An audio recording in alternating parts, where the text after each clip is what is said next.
Everybody has a story, and every story needs to be heard. On this podcast, we are talking with each member of the General Conference Leadership Council. I'm your host, Alyssa Truman, and this is ANN Profiles.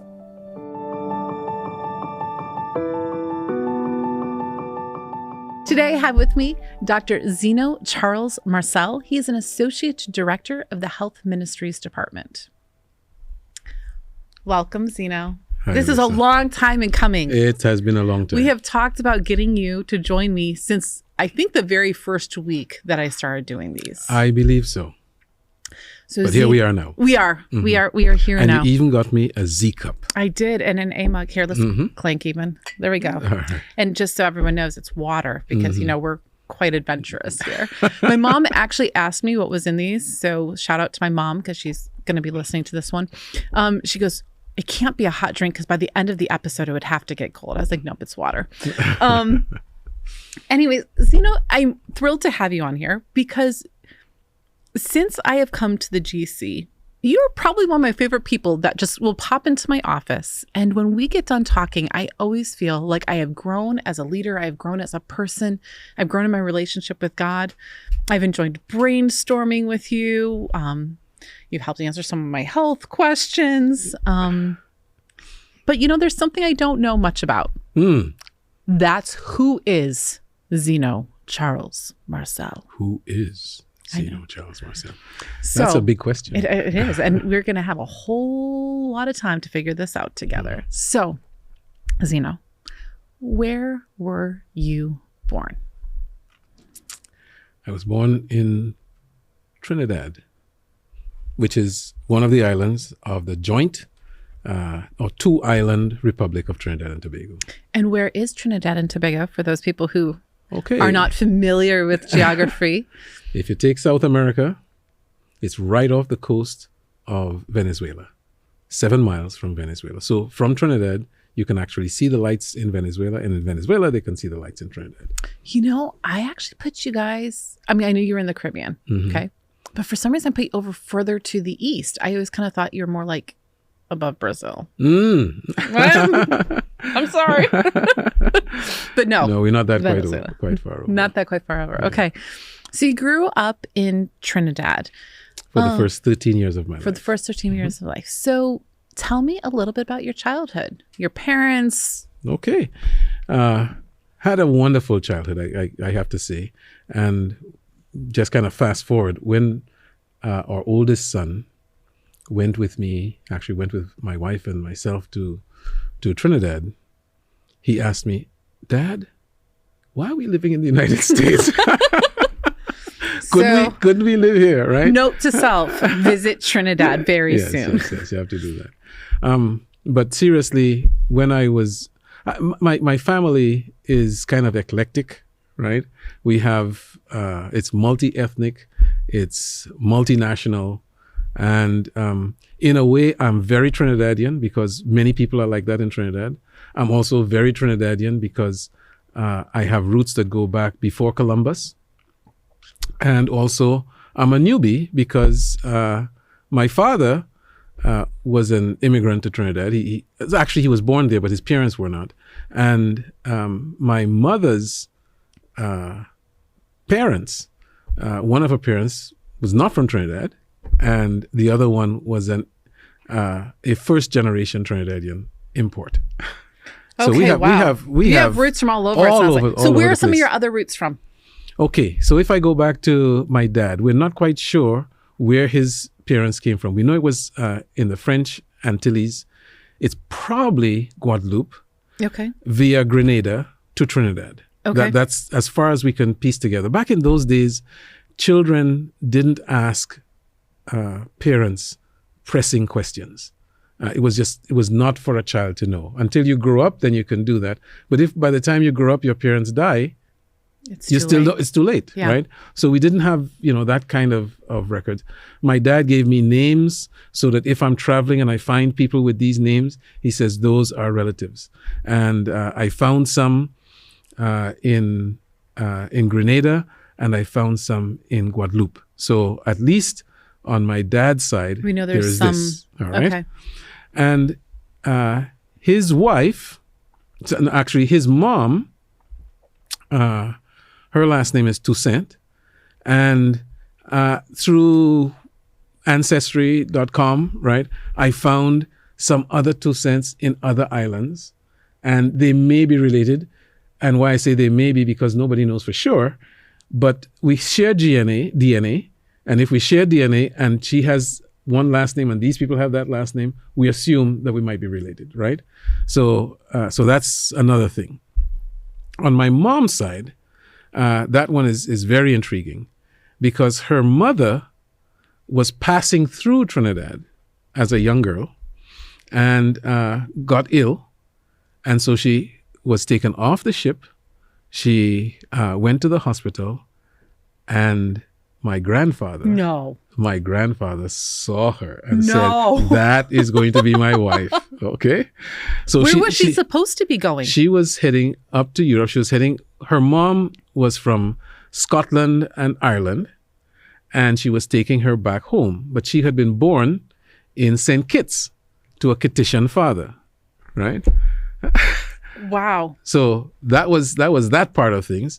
And her suitor, right, he was born in Trinidad of a Scottish dad and a Carib mom. What does a Carib mean? All right, Carib, these were the Native Americans in that part of the Caribbean. Okay. So there were two tribes and possibly a third. One was the Caribs and the other was the Arawaks. The Arawaks got killed by Columbus real easy, just killed them out. And the Caribs were a little bit more feisty. And I feel like I should apologize, but you don't have to apologize. Me. It wasn't you. He just didn't think that these were people. So he got rid of them really quickly. And the name of the island, he didn't even try to investigate what's the name of this place. He just called it by what he wanted. He saw 3 peaks. It reminded him of the Trinity. So he called it Trinidad. And that was that, right? Interesting. So I have roots so you're really everywhere, I'm though. everywhere. That's really fascinating, because I knew you're from Trinidad and Tobago, but I love understanding like the whole family tree kind of thing here. Yeah. So, all right. So you have a great mom and a great dad. He grew up on this apparently idyllic island. Were you raised a Seventh-day Adventist? No, I was raised a Catholic. But very interestingly, I was delivered by a Seventh-day Adventist missionary who was a friend of the family. And when I was born, actually, the story is a little bit interesting. My mom went into labor. My dad drove her to the clinic, the Seventh-day Adventist clinic. And he took her out of the car. And by this time, her water had broken, right? So he took her up. The doctor, right, Dr. Dunlop, received her. My dad went back down to park the car. By the time he came in, I was born. Okay? So he meets my dad. I banged on the table. I'm not supposed to do that. So all our listeners, if you are listening on a podcast, he banged the table, which I warned him about. But it's okay. I still like you, Zeno. We'll continue going. Thank you. So what I'm hearing is that you really wanted to get into this, into the world. And I came just like that, right? 3 sisters before me.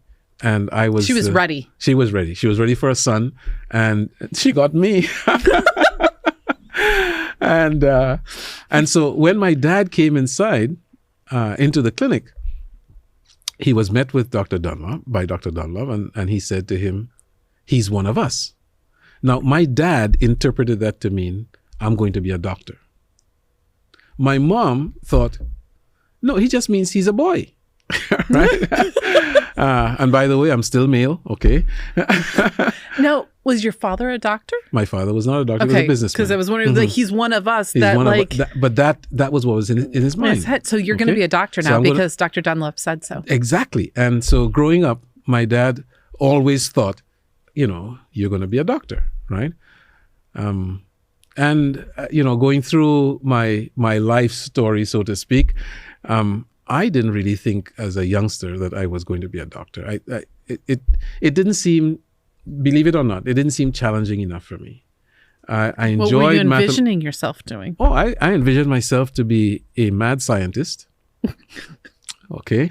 What exactly does a mad scientist do? What a mad scientist does is he or she, even though they didn't have she mad scientists at the time, we do. Right, now we do. Okay. But I'd have a room filled with blackboards and chalk and things to write on, and I'd be solving equations and making a difference in the world. I am so glad there are people who want to be mad scientists, because that does not sound like fun to me. Solving equations. I was in a recent episode and I couldn't actually figure out like something that was like 17 years from each other. So like they gave me a date and I couldn't figure out that was 17 years ago. So I'm just saying I will not ever probably fall into the mad scientist figuring out equations. So, but that's what I thought I was bound to be. I loved math and science and physics and those kinds of things, and I didn't really think that I had the personality to be around a lot of people and things like that. So I really thought I would be somewhere in the Himalayas where I'd have my room. I'd be by myself. Right. And I'll be doing this. Yeah. Listen. I'm glad you've got this really nailed down. You're in the Himalayas with chalkboards and solving life's biggest equations. Yes. Okay. There's more to it, but I'm not going to get into it. We're good. We're good with that version of the mad scientist. Yeah. And I'm glad that I have you working here. Although maybe you can still go to the Himalayas. I'm sure they can scrounge you up a whiteboard if you need one. I still can. Or, well, yeah, now it'd be a whiteboard. Now it'd be a whiteboard, right? Yeah. So you grew up, so you had contact with Seventh-day Adventists. I mean, Adventism is it kind of large on the islands? Is it like a small thing? Well, obviously you have a clinic. All right. When I was growing up, I did not know many Seventh-day Adventists. And I grew up Catholic, okay? So, and that was the most prevalent religion on the island, apart from Hinduism. Okay? Oh, okay. But for Catholics, when I was growing up, the only other Christian religion that counted was Anglican or Episcopalian, which was, the clash between the Protestants. And, yes. Right. So everything else was considered something weird, right? So I grew up thinking that Seventh-day Adventists was just a weird little group of who knows what. You combine all the other little groups, and that was that. That was my impression. When I was in school, we went on. I was in the military cadets, and we went on this hike. And in my group was a Seventh-day Adventist. Okay, and this was somebody who I had befriended. We had befriended actually, and there were 5 of us in this group. And we got to our destination where we were supposed to camp out in the rough, so to speak, right, for a weekend. And this was part of what we needed to do. So we had to find our own food. We had to bring some things, right? And we did bring some things. Make your own tents out of what's available. Choose the spot where you're going to camp. And so we did all this stuff together. And being Friday, and we had to be there until Sunday evening, the question was who was going to cook. And our Adventist colleague decided he would cook on Friday because he was not going to cook on Saturday, right? And so he cooked. And where we were, it was a river coming out to the ocean. So it was right there where he collected the water. Didn't realize how much sand was in the water. So we had a sandy meal that night. That was nice of him. But we ate it. We were hungry. We had hiked for several hours to get to that spot, and we were all hungry, and we ate it. And it was a memorable occasion. And he helped us with our memory. Nobody faulted him. We all would have done the same thing. But it was that was another encounter that I had with a Seventh-day Adventist who would not cook on the Sabbath. Very interesting. All right. So how old were you approximately when you were in this? In that issue, I was 11. Okay. Yeah. So you go to obviously were you in a public school system there, like a state school? Okay. There are public and private schools in Trinidad, but the best schools are actually public schools. Okay. So I went to, and for those who are from Trinidad who are hearing this, you will know that I went to QRC, Queen's Royal College, which was a very prestigious school. You had to do a national examination to get into that school, and by God's grace, I did well and got in. Okay, so at the age of 13, which is a hard time for most young people, your family decides to move from Trinidad. Yes. Why? Because apparently this is an idyllic nation that we should not have abandoned. Yeah. My mom and dad thought that because of what was going on in Trinidad at the time, you had lots of well-educated young people who had gone abroad and came back home, but couldn't find jobs. So people were splitting jobs. So you'd have a half of a job with somebody else, right? And my parents thought, that's not really a good situation. So we were able to, and we moved. All right, so where did you move to? We moved to New York. City or state? New York City. Okay. And the original intention was to go to Boston, but in the last moment, things changed and we ended up in New York City. And we enjoyed living in Brooklyn. And I finished high school in Manhattan. Okay. So where do we go to college from here? Okay, from there, I took some courses at the City University of New York. But that too is a story. Okay, I'm here for it. You're here to hear I'm the here story. for Right. it. So what happened was I was up for graduation at age 15, but the registrar at my high school said, "There's no way we're going to let a 15-year-old graduate," right? So they found a loophole in my credits. Really. She just said, "You will not graduate." The principal of the school said he's ready to graduate. The registrar said, I'm not going to do this. I'm not going to sign this off." Right.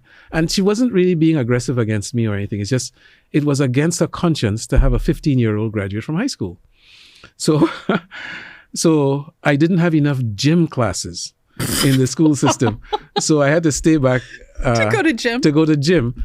But while I was there, I did, like my worst nightmare. I did other courses too. So at the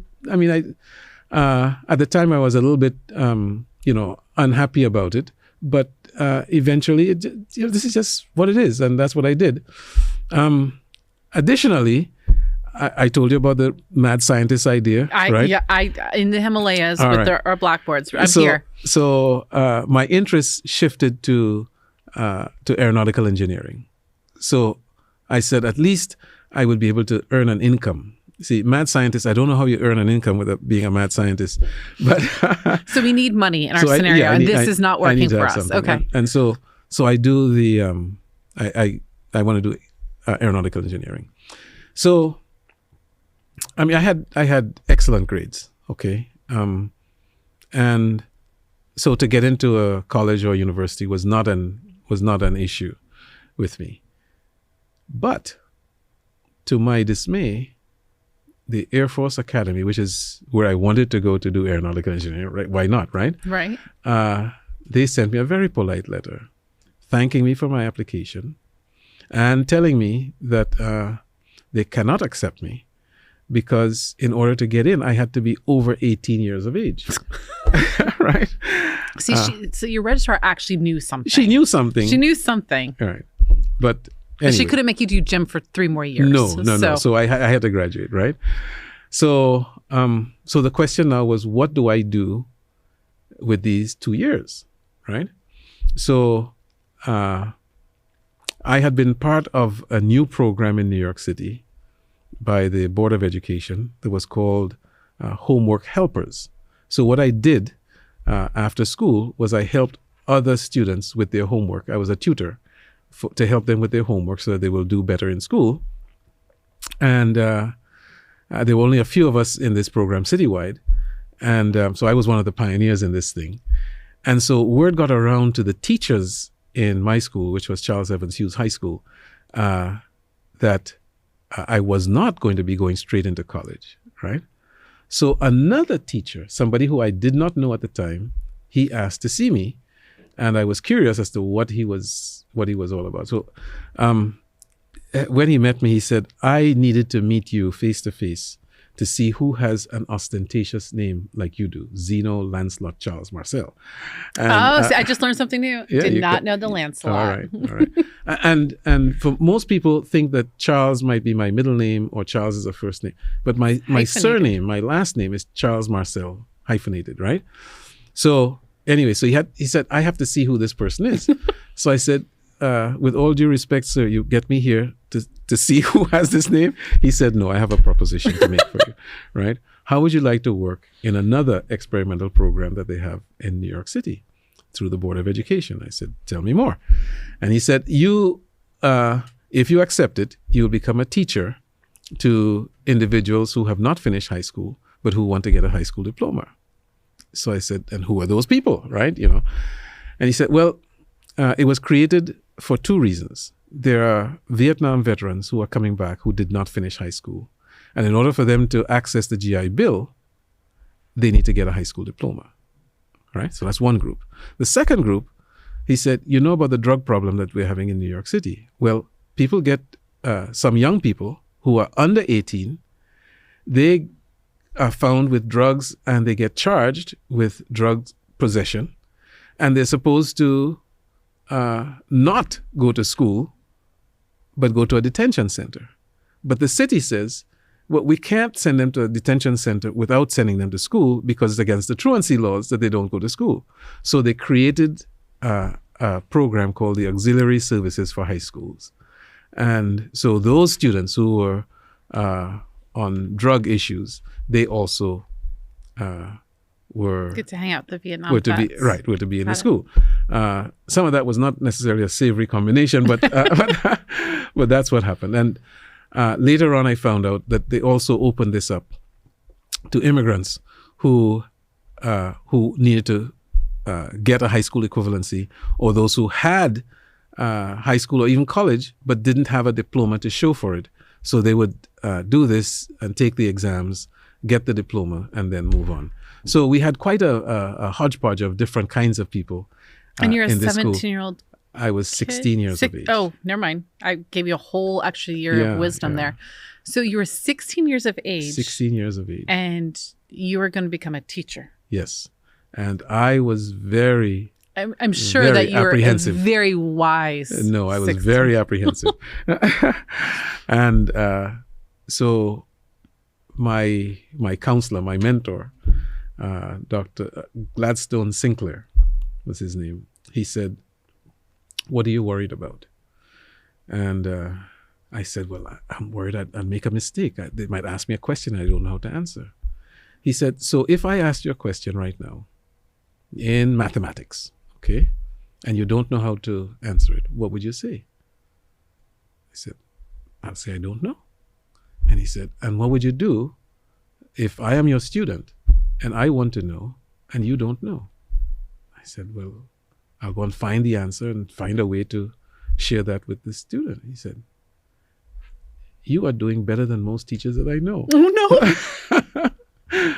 He said, what is the likelihood that they will ask you a question in mathematics that you will not know how to answer? And I thought about it. And I said, very unlikely. So were you going to focus on teaching math? Math and science and reading. Okay. That's quite eclectic stuff. Yeah. So that's what I did. I started teaching high school equivalency. How long did you do 16. That? I did that for a year and a half. Mm-hmm.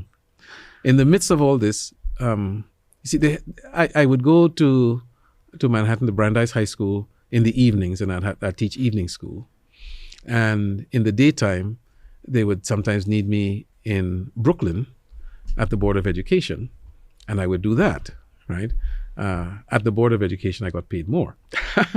So I liked it when they called me for tutoring and teaching at the Board of Education. My dad, on the other hand, he was seeing what was happening with me, And remember, he still has in his mind that I'm going to be a doctor, right? Because you're one of us. Yeah. So he said, he was working on Wall Street. He said, we have young men just like you who come, and they make quite a bit doing things when we have, excess capacity, excess work, and we don't have the capacity to take care of it, right? So would you be interested in a job on Wall Street? So what do you think I said? No, I said. I don't know. I said, on Wall Street. He said, yeah, you can't work in my department, but I'll talk to the manager of the other departments and see if they would want to hire you. So I said, sure. So I go there. By the way, I was taking courses at the City College in New York, CCNY. I was having a good time there too, by the way. What are you taking courses in? I was taking courses in mathematics. Oh. Right. I should have had you on the episode where I couldn't figure out the math. I was taking courses in, to appease my dad, it looked on paper as if I was pre-med. Okay. Got it. You get the idea. Clever. Right? I wasn't trying to fool him. I just didn't want him to think that his son is can be a mad scientist in the Himalayas. So, and he thought I would outgrow this aeronautical engineering thing, But actually, I did, because once I started teaching, I really, really enjoyed it. I found out that I could actually relate to people very well, and we had such a wonderful time. I enjoyed seeing people learn and improve, and it was exhilarating to me. So I decided, maybe away in the Himalayas by myself may not be all that it cracked up to be. I'm so glad that you discovered that.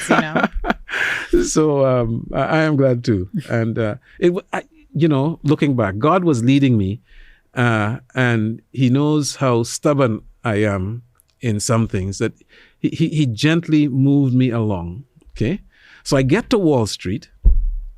I have a gopher job. Okay.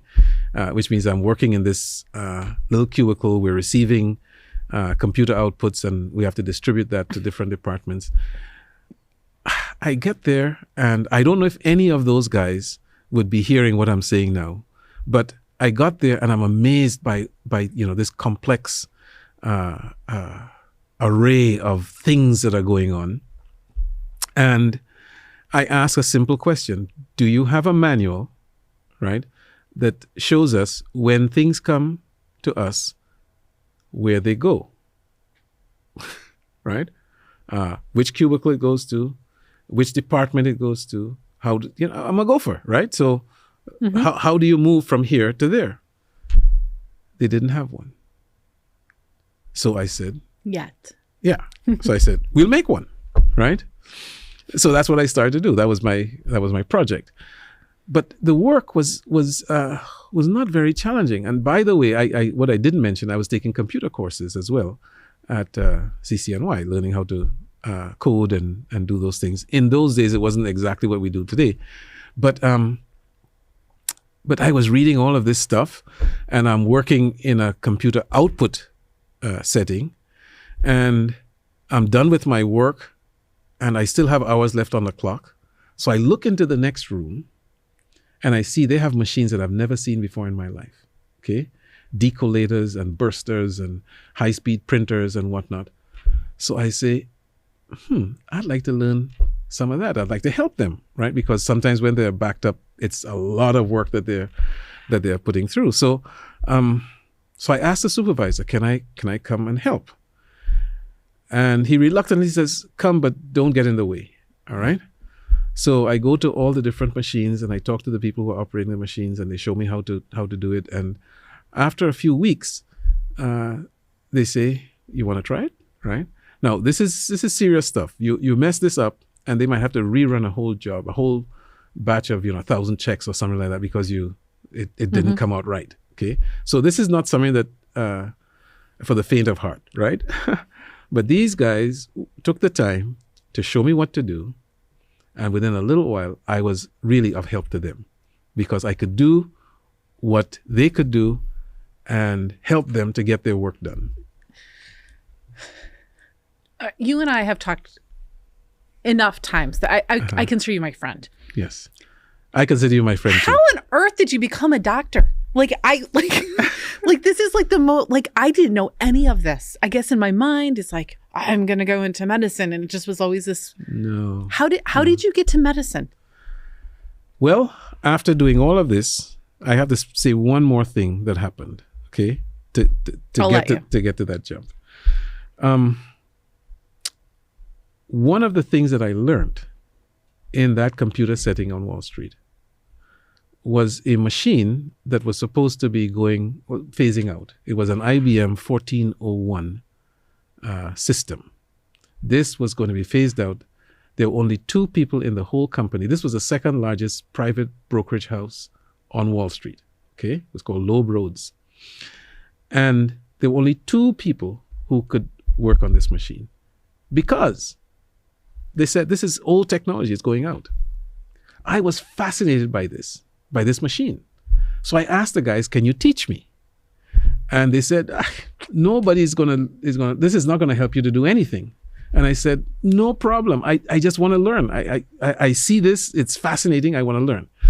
So it was taking one IBM system, and converting it to another system through a set of machines called emulators, right? I didn't know anything about the emulators. I didn't know about the mainframe at the time, except that I was using it to program in school. But the 1401, this old technology was new to me. And I said, I want to learn this. Well, lo and behold, this was during the time that there was a crash on Wall Street, right? Everything tanked. Things went south, okay?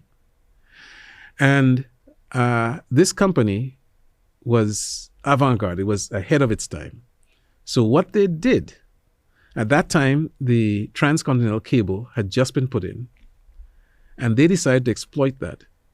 So that before, people were trading with Europe in a haphazard kind of manner, right? But this company, early in the morning, while everybody else was asleep, started trades with Europe, okay? Because now we have this cable, all right? But the systems in Europe would only talk 1401. Okay? With the crash, in those days, we didn't have 401ks and all these things. We had profit sharing, and the company was very profitable. So a lot of people had a lot of money who were working in this company. But with the crash on Wall Street, many people lost their shares. People were jumping out of buildings. It was that bad. And some salvaging what little they had, they got out of the business. And out of that, one of the operators of the 1401, he quit. He was an elderly fellow, he quit. The second one was also elderly, but they couldn't afford having two. The 2 of them quit, right? So Tony, who was left, he said, I am going to leave this job, okay? I'm leaving in 2 months or whatever it was, right? And so the company looked around to find out, does anybody else know how to operate the 1401? This machine had become the star of the entire computer operation, right? And guess who knew how to operate it? Wait, ask. I know the answer. You know the answer. I knew how to operate it. So all of a sudden, I became a very valuable asset to the company. I got a promotion. I got a raise. The computer was moved from one part of the building to another part of the building, enshrouded with all the bells and whistles that they did in those days, with the high floor and the air conditioning and whatnot, and a special badge to get into it was, I tell you, I really got into something beyond myself. And then the supervisors for the output department, where I was originally employed, and the supervisor for those machines that I told you about, I was charged to train them on this machine. This is great. Is this phenomenal? What it actually I love about the story is it teaches us to be inquisitive and to continue to learn, to always, even if it's something doesn't necessarily seem relevant at the time, to pour yourself into learning. It's how I've always tried to live my life. Just keep learning, constantly learning, and you never know When you're going to save an entire company like Zeno did. Well, I didn't save Zeno the entire company. Lancelot Charles-Marcel. No. My name is not written anywhere in that company. It's okay. I can change the Wikipedia page. But the people who were there at the time, they knew that this was a pivotal issue. So they promised me that I would train not only on that machine, but when I had trained others, I would move to the emulators, which was a 7070 and 7074 for those who are geeks, right? Yeah. And they're just numbers to me, but that's okay. And I'd also work on the IBM 360, 370 DOS system, which used a special language called HASP and was you had to use job control language on cards to do all of this. You're geeking out. This is the mad scientist in you coming out. That's that part. Let's get to medicine. So my dad now is seeing this. He's worried. And he's worried, right? So he's going to do some business up in Canada. And one of the great universities in the world is called McGill University in Montreal, Canada. So my dad is going to do some business in Quebec. And he says, would you like to go on vacation with me? Of course, right? So I go with him to do business, right? I don't know what he's doing. He's looking at land here, he's looking at this there and whatnot. And he asks the individuals who are taking us around, can you take us by McGill? And they say, sure, right? So they drive us by the university on Sherbrooke Street. And he says, can we go in? And they say, sure, right? So we drive in on campus. And he knew exactly what would happen to me, although he has never admitted it. Okay? He knew exactly what would happen. I get on the campus. And you can feel it. All the old buildings. I had heard about McGill ever since I was a child, right? I'm looking at this and the academic and, the science juices begin flowing through me, right? I can hardly resist. So he says, why don't we go and talk to the admissions office? I said, Dad, he said, no, let's just go and find out, Let's just go find out. Let's find out. Let's also find the medical building. Wait, I already registered you. So I go and I find out, and they were a bit uppity. They thought, McGill is not for everybody, right? That was until they saw my transcripts. And they called me and they said, we want you to come. And I said, yes. Okay. So my dad thought I was going to enroll in pre-med. And I still had a little bit of the engineering, and they offered me a position in the honors engineering program. And I asked them if it's possible that I could somehow combine this with the biological sciences, and they said yes. And they said what you could do is after you finish with electrical engineering, you can do biomedical engineering, and that would put you in, on the cusp of the cutting edge of things. In today's day, we'd be thinking, you're doing this IT stuff mixed with medicine or whatever, right? So that's what I thought I was going to do. But I found out I was not an engineer.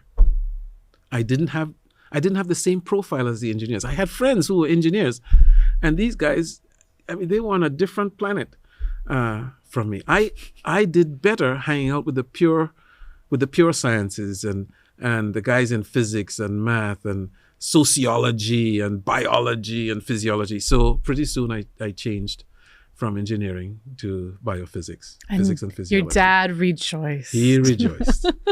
And the next thing you know, I applied to medical school. I'm shortening it so that you can get to the medical school. I want to make sure we get through all of your life, and we don't have to have part 5 with Dr. Zeno. So that's how I ended up kind of bit by bit being moved along.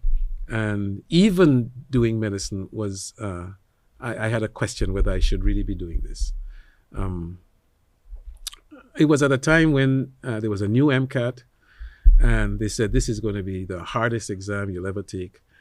And I decided, let me take it and see how I do so that I can prepare for when I really need to take it, right? Well, I took it and I did well enough that people from medical schools wanted me to come and interview. And that's how I ended up in medical school. Got it. So where did you go to medical school? Howard University in Washington. Okay, right down the street right from down us, the street kind from of. here. Mm-hmm. So I don't know much about medicine. Mm-hmm, Okay. mm-hmm. I mean, I go to doctors and I talk to you. So my grandfather was actually a doctor, come to think about it. Mm-hmm. What area of specialty did you go into? Do you determine this at this stage or? Well, during medical school, there are different things that you get exposed to all of Mm-hmm. medicine, right? And you see where your aptitude is, you see what you like, and then you decide where you're going to apply, right? I liked most of it. You're like, I liked it all. Yeah, so it was actually difficult for me. But my favorite of all was surgery. So I thought I was going to end up being a surgeon, and my dad corroborates that I told him that. I was working with one of the premier surgeons in the world, Dr. LaSalle de la Folle. And I got what is called a golden reference from him. Okay? One of those references that you can take anywhere. And people will say, if LaSalle la Folle says this about you, then you must be good, right? But I had an advisor who recognized that I was really interested in this, but he saw something else in me. Dr. Adnan Eldada, he said to me, do you want to have that lifestyle and the limitations that brings as a surgeon? Excuse me. Or do you want to look at something else? He says, I can tell that you have other interests besides just being in the OR. And, that set me on to thinking, what would I prefer?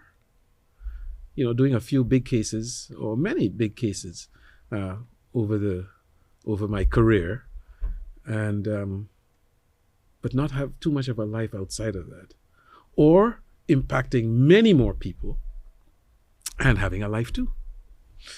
And so I was also interested in internal medicine, and those two things, some people think that they're kind of opposites. They're not really. A good doctor is a good doctor. And I wanted to be a good doctor. And so I prayerfully decided, I had become a Christian by then. I prayerfully decided that I wanted to do internal medicine. Now, when you say you became a Christian, like you were living out your Catholic faith, or you've become a Seventh-day Adventist, or No, you're when we moved to the United States, I decided to drop the Catholic faith for several reasons. I will not get into it.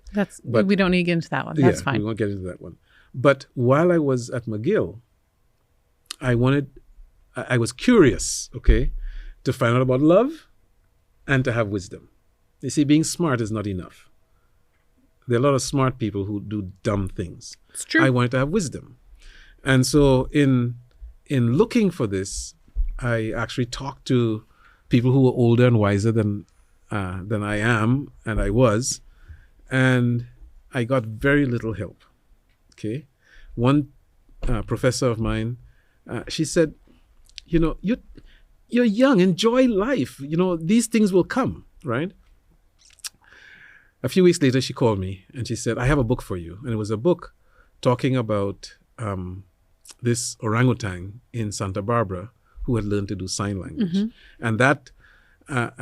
And that animal supposedly knew how to love. And therefore, she said, you will find about love in this. Okay.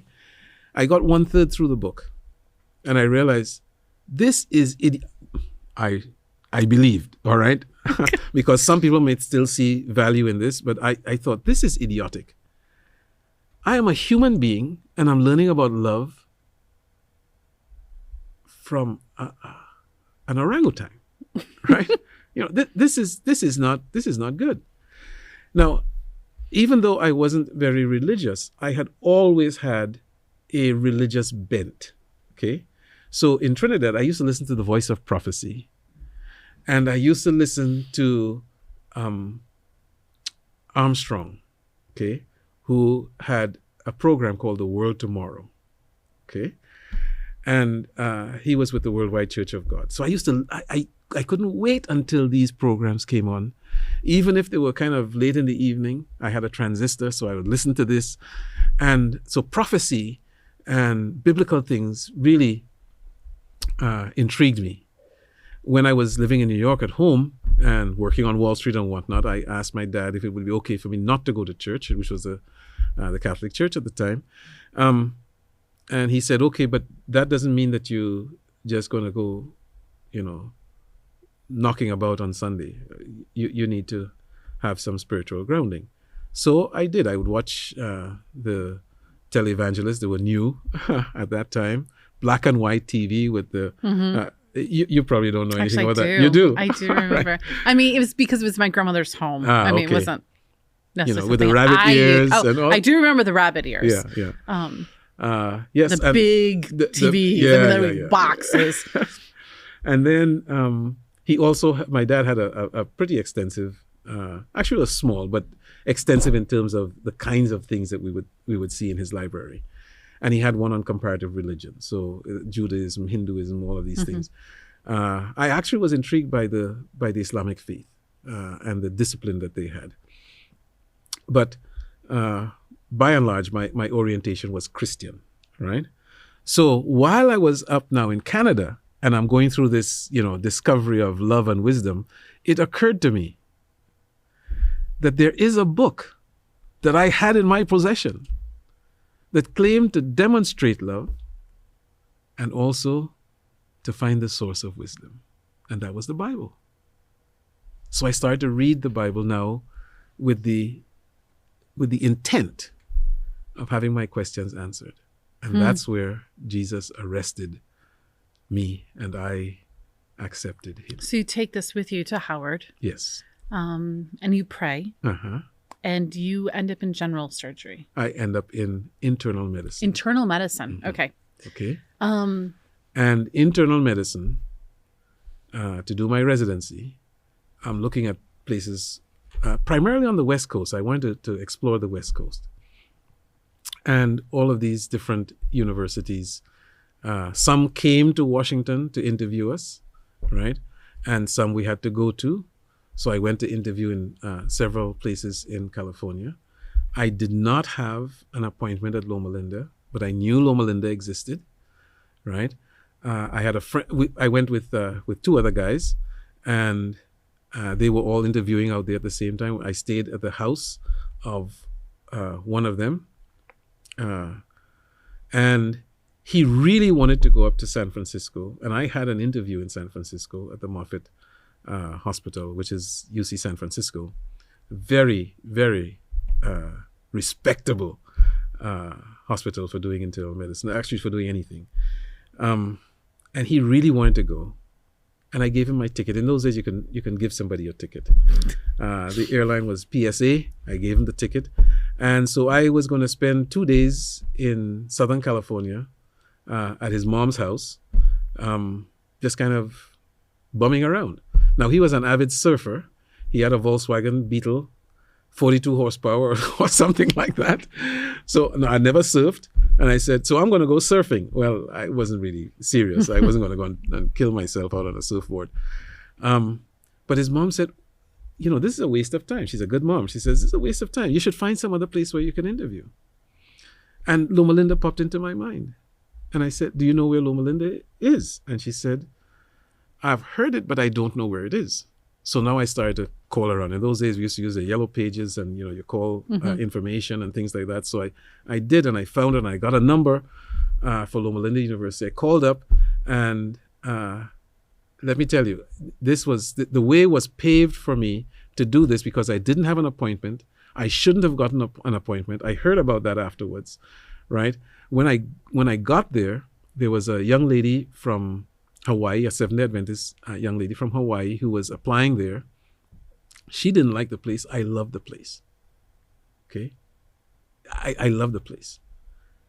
But I was being recruited by other universities. And the one that really wanted me and that I really wanted was Baylor in Houston, right? It was a Christian university. lot of work. I didn't want to be distracted, right? And it's a good university. It's actually well known. And I wanted to do endocrinology. So they didn't even interview me in internal medicine. It went straight to postgraduate studies. I met the guys in endocrinology. They asked me what I was interested in. They told me what research they were doing, all of that stuff. And so I thought that's where I was going to go. But I had no peace when I was filling out my applications for the match, it's called, right? Because you say where you want and you rank them, and then hospitals state who the students are that they want.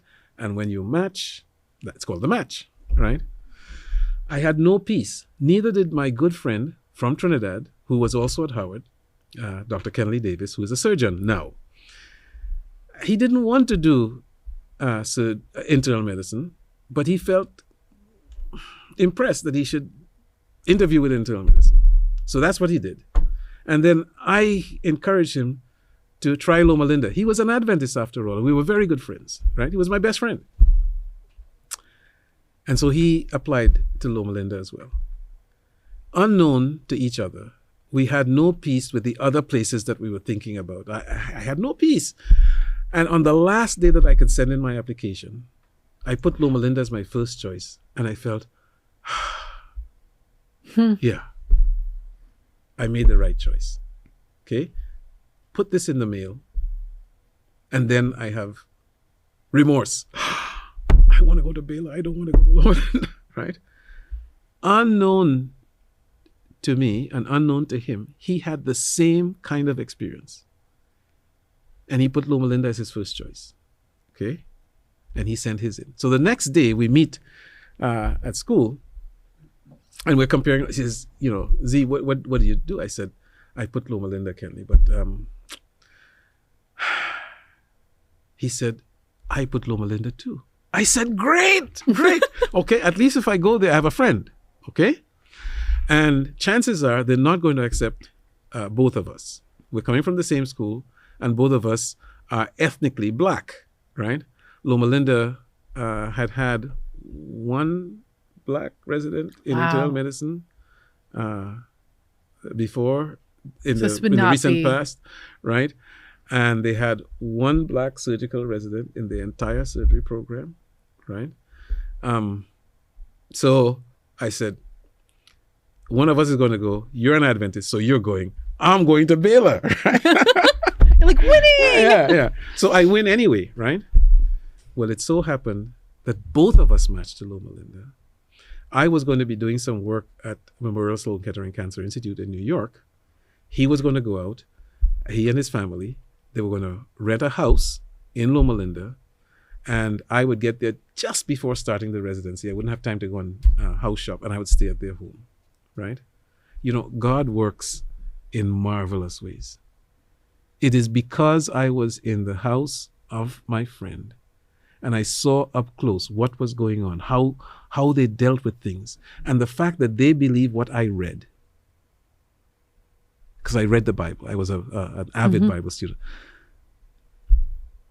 I thought, they are onto something, right? He, the first day of his rotation in internal medicine, knew that he should not be in internal medicine. Within 5 days of his being there, he had a surgical residency for the next year. He was not going to stay in internal medicine. Wow. Okay? I can say this, and I've told him that the reason why he went to Loma Linda was for me, for his friend. And I am forever thankful to him, because it's because of his witness and his family's witness and what happened on Sabbaths when I was in their home and what happened as I met other Seventh-day Adventists that I decided that, these people are onto something. That's an incredible... Yeah. The whole thing's very incredible because we talk about like sowing seeds and stuff like that. And there are so many little touch points with Adventism, and it shows you the power of like the radio, and it shows you the power of just people and their influences. And at the right moment, God brings it all together. because we are going to rapidly run out of time here, which is always funny because I think you were one of the people who were like not sure that we'd have enough to talk about. So definitely not problematic here. You graduate from Loma Linda. Do we stay in internal medicine? Yeah, I stayed in internal medicine. Okay, so you'd stay in internal medicine. I'm trying to figure out how to move with purpose. Let me move you to the end. Move you to the end. All right, move me to the end. Yeah. Wind me along. So I have this internal desire to be a missionary, right? Okay. This happened somewhere along the line while I was in medical school, not even a Seventh-day Adventist. Okay. So I'm in Loma Linda and I meet my wife. What is your wife's name? Anita. Okay. Because everyone needs to know her name. Yeah. Well, so when I met her, of course, she wasn't my wife. Well, fair. That would have been very awkward. Yes, it would have been. So, and we talked about ministry and being missionaries and whatnot. So it was a natural thing for us to explore mission opportunities when I was finished with my specialty. Okay, I stayed on an extra year, and during that extra year, we were part of the Loma Linda Heart team. So we went to Saudi Arabia and spent 4 months over there. It was absolutely wonderful to be there and experience things on the ground, and to work with the people in that country. Anyway, coming back to the U.S., I began exploring what the possibilities were, and I was led to not what I wanted, but what I needed, which was to go to Montemorelos University and help them to develop. This is it's actually the number 3 medical school, Seventh-day Adventist medical school. The first one is not Loma Linda. The first one was actually what Dr. Kellogg had made. So Loma Linda was number 2, Montemorelos is number 3. And so I was going to be going to Montemorelos to help them develop their clinical program, right? That was the ostensible reason for my going there. But while I went through Mission Institute, and while I was kneeling and hands were being placed on us at the university church by medical missionaries and pastors who had been missionaries, when the prayer was being said, something came to my mind, and I believe God brought it to my mind. Here's what it was. You're one of us. You see, it could have meant he's a boy. Okay? That's what it meant. It could have meant he's a Christian. Okay? I'm a Christian. It could have meant you're a Seventh-day Adventist Christian. He's one of us. Us. Not my dad and him, but us. Could have meant you're a doctor. Could have meant you're a missionary, a Seventh-day Adventist missionary doctor. And at that point, I believe that Dr. Dunlop was prophesying. So I tried to find Dr. Dunlop. He was back in Scotland. And when I got to somebody who knew him, he had died 1 month before. Oh. So I am praying that I am faithful, because I am sure he was faithful, that one day we will meet and he will see this little squirming guy that he delivered to Ruby and Zeno Charles-Marcel is one of them, right? I'm looking forward to that day. I love that. It made me tear up. I'm sorry. It's okay. I've cried before. I know that you spent some time. You're at Montemorelos, which is our Adventist university, one of our Adventist universities in Mexico, and I know that you also spent some time in, I believe it is Oklahoma, correct? Lifestyle Center of America. Mm-hmm. What did you do there? Okay. Quick version of it. Quick version of it. I was a medical director there for several years. That's a real quick version. That's a quick version. Is Lifestyle Center of America, is it more of like naturopathic? Is it more holistic? Is it, It's a holistic, scientifically based, natural remedy using, it was Lifestyle Center. It doesn't exist anymore. That organization has morphed into different things. And right now it's the Ardmore Institute of Health, which supports the development of centers like that, and projects. I know this is a with passion of yours. It is. Because you believe very much in the whole person, and that medicine obviously has its purpose. You believe this very solidly. You like scientific backing of stuff, but you also understand that there are different ways our body heals itself. Exactly. And that's one of the reasons why I enjoy talking with you, because I believe very similarly. Mm-hmm. So you were at Lifestyle Center of America for a number of years. Where'd you go after there? After that, I got called back to Montemorelos to become the dean of the entire health science complex. So it was medicine, nursing, public health, laboratory sciences, nutrition, those things. And while we were there, we started a dental school. We started a school of physical therapy. Mm-hmm. Okay, so come back to Montemorelos, and you help continue to build their program. Yes. Where do we go from Montemorelos? From Montemorelos, this is like the quickest trip ever now. Yes. My kids are growing up. My parents are getting older, and my mom accuses me. She says, "You have kept my grandchildren away from me because we've been all over the place and we haven't been at home." And in a way, she was right. And I felt we need to come back to the United States. Also, our sons grew up overseas for the most part. I mean, our oldest son started out overseas and then came back to the United States and went back overseas, and now it's time to go home, mm-hmm. right? So we had opportunities of different places to go. He wanted to, our middle son wanted to go to Southern, and we got an invitation. It was kind of an SOS to go to help the Wildwood Lifestyle Center and Hospital to regain its footing. And that's another story which I won't get into here, but we felt that God was calling us into self-supporting ministry, and that's what we did. So we went to Wildwood Lifestyle Center and Hospital, where I was the vice president for medical affairs. I've heard very good things about Wildwood. Mm-hmm.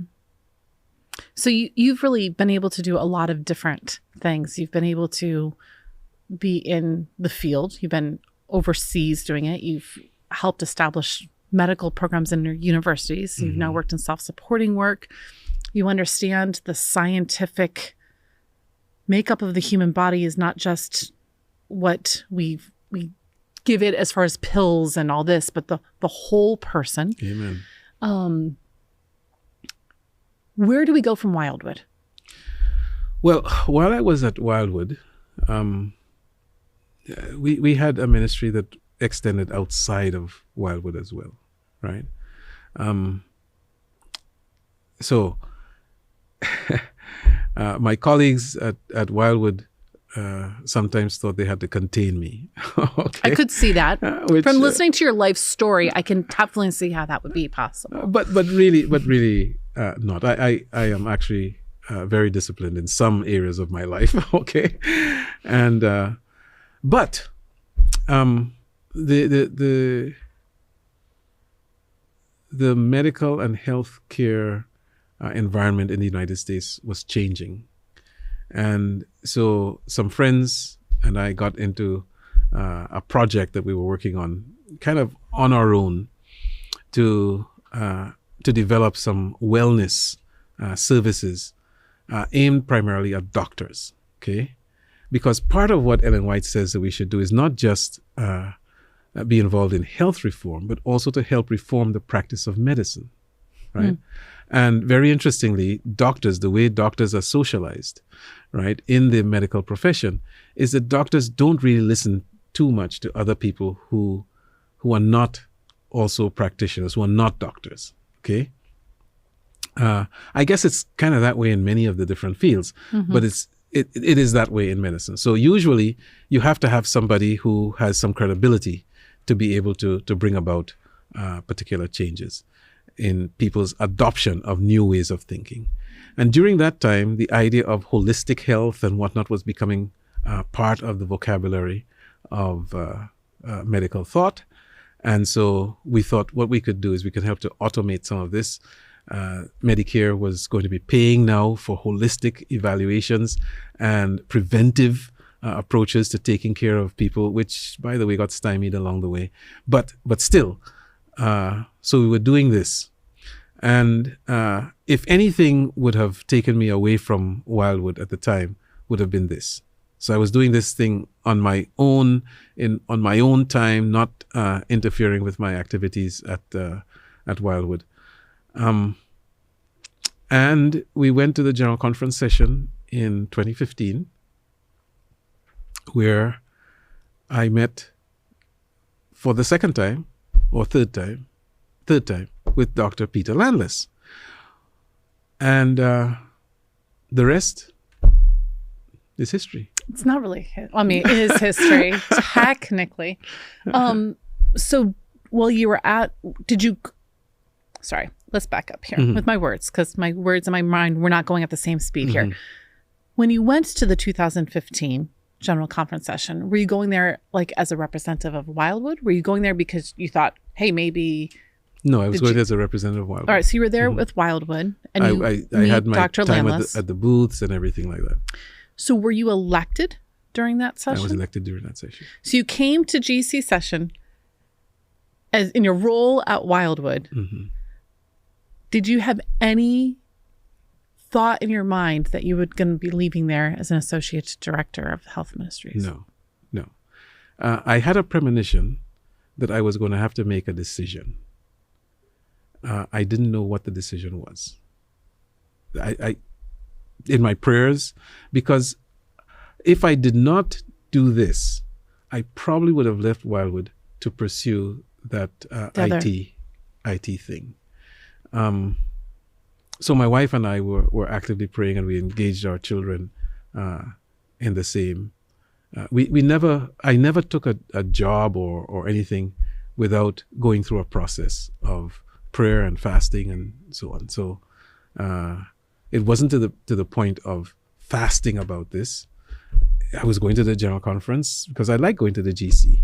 Not thinking. You mean to the GC session? The GC session, yes. Yeah. Just to clarify for everyone listening. Yeah. Because it's a very enjoyable thing for anybody who has never been to one. It's an experience I think everyone needs to have at least once. We went to the one in San Antonio was that 2015? No, that was 2020. Yes. No, it was 2015. No. 2015 was San Antonio. So that's where you were elected? Yes. I was there, Zeno. You were there? It was the only General Conference session I had ever gone to. It was eye-opening for me and my children. I've always loved the church, but all of a sudden I started to understand the globalness of our church. Like I understood, I'm very big on Adventist history. I can name all the divisions, like I kind of an Adventist geek. But walking just down the street, we saw person after person, and my kids were young enough back then where they would like talk to strangers. Now they're, young adults and teenagers, and this would not have been their happiest moment. But they would just stop everybody. I said, stop anybody you see and ask them where they're from. Yeah. And my kids, we loved geography, so I taught them a lot about it.